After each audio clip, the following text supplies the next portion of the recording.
Suf. Nice and easy. So, a little bit about me, guys. I recently graduated university. Pretty big deal. And, I feel like it really says three things about me. I can do something consistently boring for 4 years without quitting. I can write great essays while I'm high. And I'm finally qualified enough to work at Starbucks. No, I thought Starbucks would suck at first because I was like 60 grand in debt and I'm serving coffee. But it's not all that bad. I get free coffees every day. And I get what all the hype about the pumpkin spice latte is. Like, that shit is fucking good. I understand basic white girl. And honestly, working in a customer service job, I never knew how fun it is to talk shit about customers. On that note, I would like to say thank you to the old 7-year-old who keeps flirting with my coworkers, and to all you sorority girls who talk like, oh my god, like totally. You really make my day. But the weird thing that's been going on is I have to continuously lie to my parents about where I work. I keep telling them like, yeah, I'm public relations for a Fortune 500 company. Which kind of made me realize like, maybe I'm doing the wrong decisions. I feel like I should be somewhere better in my life right now. I guess what I'm trying to say is I'm not making right decisions for myself. Okay, basically guys, I'm gonna spell it out for you guys. I need a girlfriend. Someone who will make decisions for me and ensure that they treat me well. And so you might be thinking that I want, a girlfriend for all the wrong reasons. But what are the right reasons nowadays? I mean, let's be real, guys. Let's level here. Love is dead. Romance is dead. And I know what you're all thinking. No, it's not men's fault. No, it's not women's fault either. It's all our faults. See, when I grew up, I was told about romance as being something like, oh my god, she was so wonderful, your mother. I can remember when I first met her, bumped into her. I had no clue that my life would change forever that day. And as I looked into her eyes, it was there. Love at first sight. Which is a beautiful thing for anyone to say about anyone. And now it's become a little bit, I'm going to introduce you guys to my British alter ego. So this is how romance is nowadays.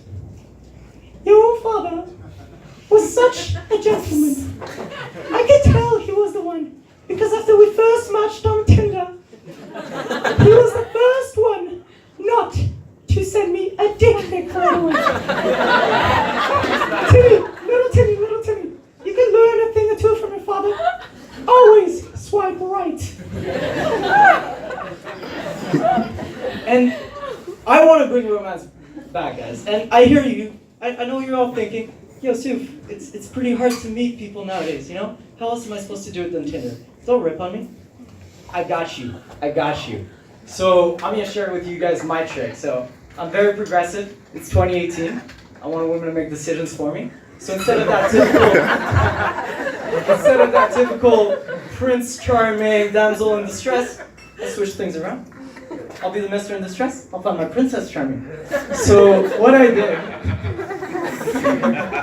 and this is a pretty good trick. You can use it. I won't feel, offended or anything. So what I did, I grabbed a bunch of books from around my house, and I headed for the university. The books are to make people believe that I'm a student instead of a barista. I feel like that helps my chances.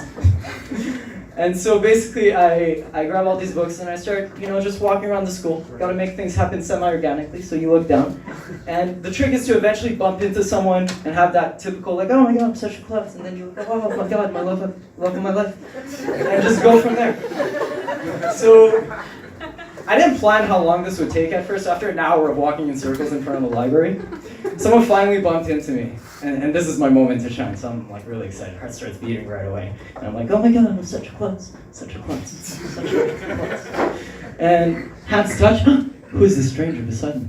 And as I look up, it's a dude. And I don't know what to say. I hadn't prepared for that. So I'm just like, and he comes to my rescue. He's just like, hey, you know what? I'm so sorry. It was all my fault. You actually have beautiful eyes. I don't know why I'm saying this. You should let me take you out to dinner sometime, actually. Make up for it. And I still don't know what to say. I'm just looking at him and he's like, oh. And I start thinking about it. I'm like, is it worth the free meal? pay me that much. And I was about to turn him down, then I realized, when you're working a minimum wage job, can you really afford to have standards? So instead of turning him down, I asked him, how's your credit? Do you think you could co-sign a lease for me? All right, thank you guys. That was my time. Yeah, yeah!